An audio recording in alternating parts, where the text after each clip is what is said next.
မိတ်ဆွေတခါတလေသတိထားမိဘူးလားကိုအရန်ကြိုက်တဲ့အင်ဂျီအယောင်လေးတစ်ထည်ကိုဝတ်သွားတဲ့နေ့ဆိုရင်အလုတ်တီအစင်ကင်းနေတတ်မျိုးကိုနဲ့အမြဲတမ်းအကျူးပေးနေတဲ့လက်ပတ်နာရီလေးဒါမှမဟုတ်ပိုက်ဆံအိတ်လေးကိုကင်သွားတဲ့နေ့ဆိုရင်မထင်မှတ်ထားတဲ့နေရာကနေငွေဝင်လာတာမျိုးသတင်းကောင်းတွေကြားရတာမျိုးတွေကြုံဘူးကြမှာပါအဲ့ဒါတိုက်ဆိုင်မှုတတ်လို့ထင်မှသလားသိပ္ပံပညာရှင်တွေနဲ့စိတ်ပညာရှင်တွေရဲ့အဆိုအယောင်ဆိုတာတာမန်မျက်စိနဲ့မြင်ရတဲ့အရာတတ်မဟုတ်ပါဘူးအယောင်တိုင်းမှာကိုယ်ပိုင်လှိုင်းနဲ့စွမ်းအင်တွေအသီးသီးရှိကြပါတယ်ကဲကျွန်တော်တို့ရဲ့ရှေးမြင်မှာတွေ့ယူပြီးတဲ့ပညာရှင်တွေကလည်းလူတယောက်မွေးဖွားလာတဲ့နေနံလိုက်ကိုနဲ့ဓာတ်တည့်တဲ့အယောင်တွေအသုံးဆောင်တွေဟာအဲ့လူရဲ့ကန်စားတာနဲ့လက်ပလာပါကိုအများကြီးအထောက်အကူပြုနိုင်တယ်လို့ဆိုထားပါတယ်မင်္ဂလာပါဗျာဘဝနေနီ Way of Life YouTube Channel ကနေပြန်လည်ကြိုဆိုလိုက်ပါတယ်လောကကြီးမှာအရာအလုံးဟာစွမ်းရည်လည်းကြီးပါပဲငွေကြေးဆိုတာလည်းစွမ်းအင်တစ်မျိုးပါပဲဗျာကိုယ့်ရဲ့မွေးရက်မွေးနာနဲ့ကိုက်ညီတဲ့စွမ်းအင်လှိုင်းတွေကိုထုတ်လွှတ်ပေးနိုင်တဲ့အယောင်တွေအသုံးဆောင်တွေကိုနေ့စဉ်ဘဝမှာမှန်မှန်ကန်ကန်လွှဲချေအသုံးပြုတတ်မယ်ဆိုရင်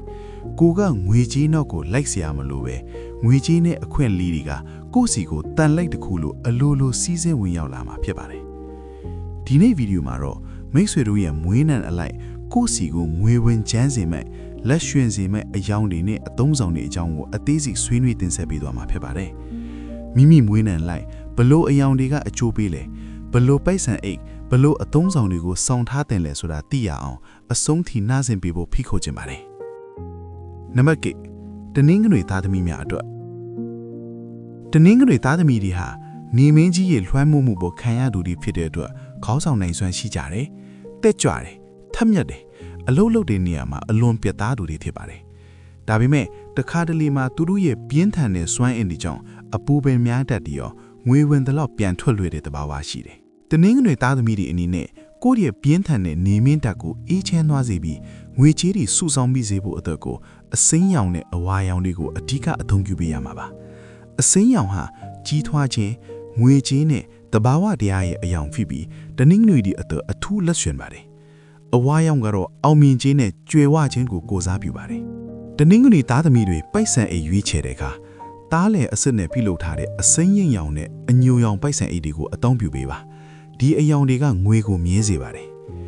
်လက်ဝတ်ရတနာဆိုရင်ရွှေထဲတွေကတနင်္ဂနွေတွေနဲ့အလွန်တက်ပြဲပါတယ်ကျောက်မြတ်ရတနာအနေနဲ့ဆိုရင်တော့ပထမသို့မဟုတ်မြကိုလက်ဆွဲဖြစ်စေဆွဲသီးဖြစ်စေဝတ်ဆင်ထားတင်ပါတယ်အလုတ်ကိစ္စအရေးကြီးတဲ့နေ့တွေစာချုပ်စာတမ်းလက်မှတ်ထိုးမဲ့နေ့တွေမှာအစိမ်းရောင်အဝတ်အစားဒါမှမဟုတ်အစိမ်းရောင်လက်ခိုင်ဘဝလေးစောင်းသွားခြင်းဟာအခွင့်အရေးကောင်းတွေကိုဆွဲငိမ့်နိုင်စွမ်းရှိပါတယ်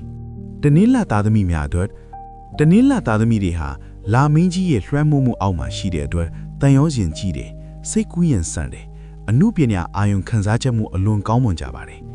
်သူတို့ဟာစကားပြောချိုသားပြီးလူချစ်လူခင်ပေါ်များတတ်ပေမဲ့စိတ်ပြောင်းလဲလွယ်တဲ့အတွက်ငွေကြီးစီမံခန့်ခွဲမှုမှာတခါတလေအားနည်းတတ်ပါတယ်တနင်္လာသားသမီးတွေငွေကြီးကံကောင်းဖို့စိတ်တည်ငြိမ်ပြီးစီးပွားရေးမှာစုံဖိတ်ချက်မှန်ကန်ဖို့အတွက်ကိုအဖြူရောင်ငေရောင်နဲ့အနက်ရောင်တွေကိုအသုံးပြုပေးရမှာပါအဖြူနဲ့ငေရောင်ကသူတို့ရဲ့မူလလာမင်းတက်ကိုပုံမတောက်ပစေပြီးငွေကြီးစီးဆင်းမှုကိုချော့မွေ့စေပါတယ်အနက်ရောင်ကတော့သူတို့ရဲ့ပြန်လွင့်နေတဲ့စိတ်ကိုတည်ငြိမ်စေပြီးငွေကြီးကိုခိုင်ခိုင်မာမာစွတ်ကိုထားနိုင်အောင်ကူညီပေးပါတယ်တနင်္လာသားသမီးတွေအတွက်အကောင်းဆုံးပိုက်ဆံအိတ်ကတော့အနက်ရောင်တို့မဟုတ်ခဲရောင်တားလေပိုက်ဆံအိတ်တွေပဲဖြစ်ပါတယ်ရှင်းလင်းတက်ရတဲ့ဒီဇိုင်းမျိုးကိုရွေးချယ်ပါလက်ဝတ်ရတနာဆိုရင်ရွှေထက်စာရင်ငွေထဲပလက်တီနမ်နဲ့ပလဲတွေကတနင်္လာသားသမီးတွေရဲ့ငွေကြေးကံကိုအထူးပွင့်လန်းစေပါတယ်ပလဲလက်ဆွေလေးတစ်ကွန်းဝတ်ဆင်ထားခြင်းဟာအေးချမ်းမှုနဲ့ကြွယ်ဝမှုကိုယူဆောင်လာပေးပါလိမ့်မယ်အခြားအထုံးဆောင်အနေနဲ့ရေဘူးမှန်ဒါမှမဟုတ်ငွေရောင်တောက်ပနေတဲ့ fountain တွေကိုအလုံးလုံးတဲ့စပွဲပေါ်မှာထားရှိပေးခြင်းဟာငွေကြီးနဲ့ပတ်သက်တဲ့အကြံဉာဏ်ကောင်းတွေရရှိဖို့လှုံ့ဆော်ပေးနိုင်ပါတယ်အင်္ဂါသားသမီးများအတွက်အင်္ဂါသားသမီးတွေဟာအင်္ဂါကျိုးရဲ့တဘာဝအတိုင်းရဲရင်တယ်တက်တီရှိတယ်စွဲစားရတာကိုနှစ်သက်ကြတယ်သူတို့ဟာအလုံးတစ်ခုကိုစားလုပ်ပြီးဆိုရင်နောက်ဆုတ်လိမရှိပဲအဆုံးထိတိုက်ပွဲဝင်တဲ့သူတွေဖြစ်ပါတယ်ဒါပေမဲ့ဒေါသကြီးတက်ပြီးအလင်းစလိုဆုံးဖြတ်တတ်တဲ့အတွက်ငွေကြီးဆုံးချုံမှုတွေမကြာခဏကြုံရတတ်ပါတယ်အင်္ဂါသားသမီးတွေရဲ့စွမ်းရည်တွေကိုမှန်ကန်တဲ့ငွေကြီးလမ်းကြောင်းပေါ်ရောက်သွားစေဖို့အတွက်ကိုအနီရောင်ပန်းရောင်နဲ့ကြီးနီရောင်တွေကိုအဓိကသုံးပေးရပါမယ်အနီရောင်ဟာအင်္ဂါသားသမီးတွေရဲ့ဆွဲဆောင်ချက်စွမ်းအားကိုအမြင့်ဆုံးအဆင့်ထိတက်သွားစေပြီး အလုတ်ခွင်မှာအိုးစာတိကမှာမီးမားစေပါတယ်ငွေကြီးကိုရဲရဲဝံဝံဆွဲငိန်နိုင်တဲ့အယောင်တွေပါအင်္ဂါသားသမီးတွေဟာပိုက်ဆံအိတ်ခိုင်မယ်ဆိုရင်အနီရောင်နီညူရောင်ဒါမှမဟုတ်ရွှေရောင်အစင်းအယောင်လေးတွေပါတဲ့ပိုက်ဆံအိတ်မျိုးကိုရွေးချယ်သင့်ပါတယ်ဒီအယောင်တွေကအင်္ဂါသားသမီးတွေအတွက်ငွေတန်လိုက်အစ်စ်ပါပဲဂျင်းနီနဲ့လှုပ်ထားတဲ့လက်ကောက်ဝတ်စင်တာမျိုးကြောက်မြက်ရတနာအနေနဲ့တန်တာကြောက်သို့မဟုတ်ပန်းရောင်စိန်တွေကိုဝတ်ဆင်ခြင်းဟာလက်ပွင့်စေပါတယ်ကိုယ်ပိုင်အလုပ်လုပ်သူတွေဆိုရင်ကိုယ့်ရဲ့ယုံခန်းစပွဲပေါ်မှာအနီရောင်ဒါမှမဟုတ်ပန်းရောင်ပန်းအိုးလေးတွေထားရှိပေးပါအရေးကြီးတဲ့ငွေကြီးကိစ္စပြောဆိုမဲ့နေ့ဒီမှာအနီရောင်ပါဝင်းနဲ့အဝတ်စားဒါမှမဟုတ်နိုင်ချိုးအနီရောင်လေးတွေကိုသုံးပေးပါဗုဒ္ဓဟူးနဲ့ရာဟုသားသမီးများအတွက်ဗုဒ္ဓဟူးသားသမီးတွေဟာပြောင်းလဲတယ်ဉာဏ်ရည်ထက်မြက်တယ်စကားပြောအလွန်ကောင်းမွန်ပြီးလူမှုဆက်ဆံရေးမှာပြောင်မြောက်သူတွေဖြစ်ပါတယ်ရာဟုသားသမီးတွေကတော့အနှဲငယ်လွှွေဝါဆမ်းမြက်ကြီးစိတ်ကူးညံကွင့်မြူးနိုင်သူတွေအသားအဆီးတွေကိုကြော်ဖြတ်နိုင်စွမ်းရှိသူတွေဖြစ်ပါတယ်ဗုဒ္ဓဟူးနဲ့ရာဟုသားသမီးတွေဟာသူတို့ရဲ့ဉာဏ်ရည်ကိုအသုံးချပြီးငွေရှာနိုင်စွမ်းရှိတဲ့အတွက်အဲ့ဒီဉာဏ်ရည်ကိုပိုမိုထက်မြက်စေမယ့်အစိမ်းရင်ရောင်မြေကြီးရောင်နဲ့အဝါရောင်တွေကိုသုံးပေးရပါမယ်ဒီအယောင်တွေကသူတို့ရဲ့စိတ်ကိုတည်ငြိမ်စေပြီးငွေကြီးခိုင်မာမှုကိုပေးစွမ်းနိုင်ပါတယ်တဘာဝနဲ့နီးစပ်တဲ့အယောင်တွေဖြစ်တဲ့အညိုရောင်အစိမ်းရောင်ပိုက်ဆံအိတ်တွေကအထူးကန်ကောင်းပါတယ်တောက်ပြလုံးတဲ့အယောင်တွေကိုရှောင်ပါကြောက်စိန်ကြိတ်တာဗုဒ္ဓဟူးသားသမီးတွေအတွက်အကောင်းဆုံးလက်ဖွဲ့ပါပဲကြောက်စိန်လက်ဆွဲကြောက်စိန်ဆွဲသီးလေးတွေဝတ်ဆင်ထားခြင်းဟာမကောင်းတဲ့အညံ့အဆိုးတွေကိုကာကွယ်ပေးပြီးငွေကြေးစီးဆင်းမှုကိုအဆက်မပြတ်ထိစေပါလိမ့်မယ်တစ်နိုင်ပြီးလှုပ်ထားတဲ့အသုံးဆောင်ပစ္စည်းတွေဥပမာကျွန်းတင်းလက်လှုပ်ထားတဲ့နာယီတစ်ပူဒီစေတွေကသူတို့ရဲ့ဓာတ်နဲ့အလွန်ကိုက်ညီပါတယ်အလုတ်စပွဲပေါ်မှာတစ်ပင်အသေးလေးတွေ indoor plants တွေတင်ထားပေးခြင်းဟာလည်းလက်ရွှင်စေပါတယ်ကြွာသာပရိသားသမီးများအတွက်ကြွာသာပရိသားသမီးတွေဟာပညာရေးဗဟုသုတကိုခုံမင်းကြတယ်လူကြီးသမားတွေကိုယိုးသေးတယ်တည်ငြိမ်အေးချမ်းပြီးသူတစ်ပါးကိုအကြံဉာဏ်ကောင်းတွေပေးနိုင်တဲ့ဆရာသမားတစ်ပါးရှိပါတယ်သူတို့ဟာရိုးသားဖြောင့်မတ်တဲ့အတွက်စီးပွားရေးလုပ်တဲ့အခါယုံကြည်ချက်ကိုအခြေခံပြီးအောင်မြင်လိမ့်ရှိပါတယ်ကြာသာပရိသားသမီးတွေရဲ့တည်ငြိမ်တဲ့စွမ်းရည်ကိုပိုပြီးကျယ်ပြန့်သွားစေဖို့အတွက်အပြာရောင်လီမော်ရောင်နဲ့ရွှေဝါရောင်တွေကိုအသုံးပြုပေးရမှာပါအပြာရောင်ဟာဉာဏ်ပညာနဲ့အေးချမ်းမှုကိုကိုးစားပြုပြီးလီမော်ရောင်ကတော့စီးပွားရေးမှာတက်ကြွမှုနဲ့ဖောက်တဲ့အသစ်တွေကိုဆွဲငိန်နိုင်တဲ့အယောင်ဖြစ်ပါတယ်ပိုက်ဆံအိတ်ကိုအပြာရင့်ရောင်ဒါမှမဟုတ်ဂန်ဒန်ဆန်နဲ့အညိုရင့်ရောင်ပိုက်ဆံအိတ်တွေကကြာသာပရိသားသမီးတွေရဲ့ငွေကြေးကံကိုမြင်တင်ပေးပါတယ်လက်ဝက်ရတနာဆိုရင်နီလာကြောက်နဲ့ဥတဖားရတွေကသူတို့အတွက်အထူးအကျိုးပေးပါတယ်ဒီကြောက်မြတ်တွေကစီးပွားရေးလုပ်ငန်းတွေမှာအခက်အခဲတွေကိုကြော်ဖြတ်နိုင်ဖို့နဲ့ငွေကြေးအမျက်စွန်ကြီးမားဖို့ကူညီပေးပါတယ်အခြားအထုံးဆောင်အနေနဲ့ကြာသာပရိသားသမီးတွေဟာရှေးဟောင်းပစ္စည်းတွေတမိုင်းဝင်အမှုပညာပစ္စည်းတွေနဲ့ဓာတ်တည်ရတယ်ရိုးရိုးရက်ကန်းလက်လားတွေပါတဲ့လွယ်အိတ်တွေကိုကိုင်ဆောင်ခြင်းဟာသူတို့ရဲ့ကိုယ်ပိုင်ဆွဲအိမ်ကိုမြင့်တက်စေပါတယ်တောက်ကြသားသမီးများအတွက်တောက်ကြသားသမီးတွေဟာတောက်ကြဂရုရဲ့တခင်တွေဖြစ်တဲ့အတွက်အလှအပအမှုပညာဇင်ခါပစ္စည်းတွေနဲ့တာယာဝပြောမှုကိုအလွန်နှစ်သက်ကြတယ်သူတို့ဟာစိတ်ကူးရင်ဆန်တယ်ချစ်ခင်ကျင်နာတတ်ပြီးပေါင်းတင်ဆက်ဆံရေးကောင်းမွန်တဲ့အတွက်လူအများရဲ့ဝိုင်းဝန်းကူညီမှုကိုအမြဲရရှိတတ်ပါတယ်တောက်ကြသားသမီးတွေအနေနဲ့ကိုယ့်စီကိုငွေကြေးတွေလွယ်ကူကူနဲ့လှလှပပစီးဝင်လာဖို့အတွက်ပန်းရောင်အဖြူရောင်အပြာနုရောင်စတဲ့အယောင်တွေကိုအများဆုံးအသုံးပြုပေးရပါမယ်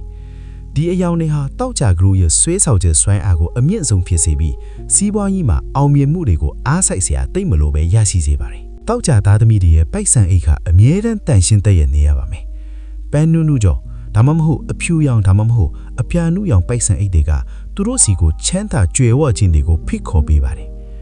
်စိန်နဲ့ခရစ်စတယ်တွေဟာတောက်ကြသားသမီးတွေရဲ့မူလဓာတ်နဲ့အလွန်ကိုက်ညီပါတယ်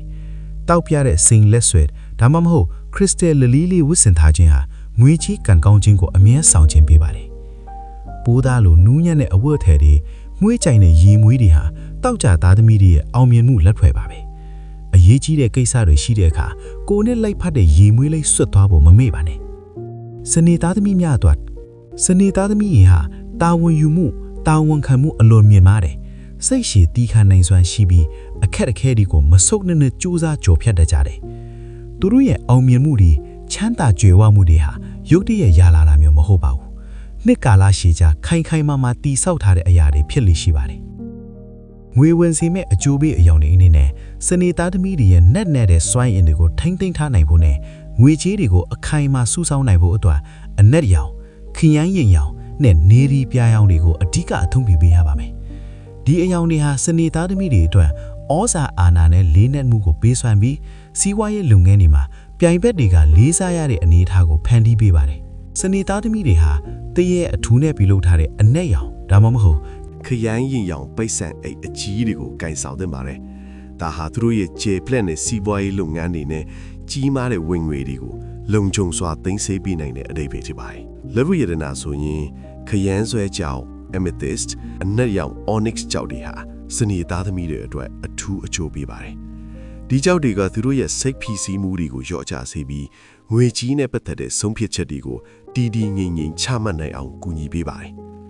စနေသားသမီးတွေဟာတန်ဖိုးကြီးတဲ့ခိုင်ခန့်တဲ့အသုံးဆောင်တွေဥပမာတိုင်တေနီယမ်နဲ့လုံးထားတဲ့နာယီဖောင်တိန်တို့ကိုကိုင်ဆောင်သင့်ပါတယ်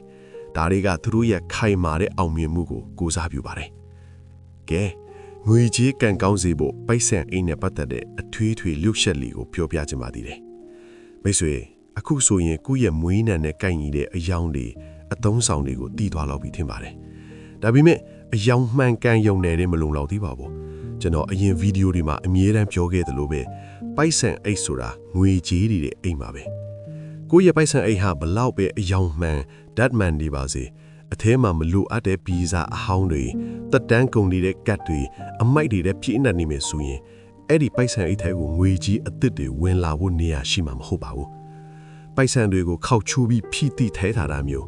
စုပ်ပြဲနေတဲ့ပိုက်ဆံအိတ်ကိုဆက်ပြီးကိုင်ဆောင်နေတာမျိုးဟာငွေကြီးအပေါ်မလေးစားမှုကိုပြသရာရောက်တဲ့အတွက်ငွေတွေဟာတင့်စီကနေအမြန်ဆုံးထွက်ပြေးတော့ပါလိမ့်မယ်ဒါကြောင့်ကိုယ့်ရဲ့မွေးနံနဲ့ဓာတ်ကျဲတဲ့အယောင်တွေအတုံးဆောင်တွေကိုဆွဲရှာပြီးကိုင်ဆောင်တာမျိုးပိုက်ဆံအိတ်တစ်လုံးကိုဝယ်ယူပြီးပြီဆိုရင်အဲ့ဒီပိုက်ဆံအိတ်ထိန်မှာငွေစက်ကူတွေကိုအစီအစဉ်တကျတရရဖြန့်ပြီးထည့်ပါငွေကိုလေးစားပါကိုယ့်ရဲ့ဝင်ငွေထွက်ငွေကိုအမြဲချေရထွက်ခံပါ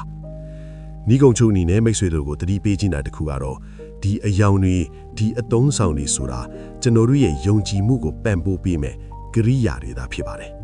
ပဲ့ကင်ခြင်းကတော့မိတ်ဆွေကိုယ်တိုင်ပါပဲအစိမ်းရောင်ပိုက်ဆံတွေအကြီးကြီးကင်ထားပြီးအိမ်မှာအလကားထိုင်နေလို့တော့ကောင်းကင်ကနေငွေတွေကျလာမှာမဟုတ်ပါဘူးဒါပေမဲ့မိတ်ဆွေကကြိုးစားအားထုတ်မှုလည်းရှိမယ်ကိုယုံကြည်မှုလည်းရှိမယ်အဲ့ဒီအပေါ်မှာကိုယ်နဲ့ဓာတ်တည့်တဲ့အယောင်တွေအတုံးဆောင်တွေရဲ့စွမ်းအည်တွေကိုပါပေါင်းဆက်အသုံးပြုလိုက်မယ်ဆိုရင်တော့မိတ်ဆွေရဲ့အောင်မြင်မှုခရီးလမ်းဟာသူများတွေထက်အစာပေါင်းများစွာပိုမိုလွယ်ကူလင်းပြန်လာမယ်ဆိုတာကိုကျွန်တော်ရေးကြီးအားမခံရတယ်ပါတယ်ဒီနေ့ကစပြီးကိုယ့်ရဲ့အဝတ်ပြီးတော့ကိုယ့်ရဲ့ပိုက်ဆံအိတ်လေးကိုပြန်လဲစမ်းစစ်ကြည့်ပါမိမိမွေးနံနဲ့ကိုက်ညီတဲ့အယောင်လေးတွေကိုနေ့စဉ်ဘဝမှာစတင်အသုံးပြုကြည့်ပါတင့်ဘဝမှာဘလို့ထူးခြားတဲ့ပြောင်းလဲမှုတွေဘလို့ကံခေါင်းချင်းတွေဝင်ရောက်လာမယ်ဆိုတာကိုစောင့်ကြည့်လိုက်ပါဗျာဒီဗီဒီယိုလေးကမိတ်ဆွေတို့အတွက်လက်တွေ့အသုံးချမဲ့ဘဟုတုတတစ်ခုရစေတယ်ဆိုရင် comment မှာငါစီလက်လာပါတွေအမြန်ဆုံးဝင်လာနေပြီလို့ယုံကြည်မှုအပြည့်နဲ့ရေးသားအတည်ပြုပေးသွားပြီပါအောင်နောက်ထပ်လဲဘဝအတွက်ခွန်အားဖြစ်စေမဲ့လက်တွေ့ကြားတဲ့ဘဝနေနည်းဒီစီးပွားရေးနဲ့စိတ်ပညာဆိုင်ရာအကြောင်းအရာတွေကိုဆက်လက်တင်ဆက်သွားမှာမို့ channel ကို subscribe လုပ်ထားဖို့ဖိတ်ခေါ်ချင်ပါတယ်မိတ်ဆွေတို့ရဲ့ရှေ့ဆက်မဲ့နေ့ရက်တိုင်းမှာငွေကြေးပူပန်မှုတွေကနေကင်းနေပြီး low in စန္ဒာတိုင်းလွယ်ကူချောင်းမွေစွာပြေဝနိုင်ကြပါစေလို့ဆုတောင်းပေးရင်ဒီနေ့အစီအစဉ်ကိုဒီမှာပဲနှီးကုန်ချုပ်လိုက်ပါတယ်ခင်ဗျာအားလုံးပဲကိုယ်စိတ်နှပါချမ်းသာကြပါစေခင်ဗျာ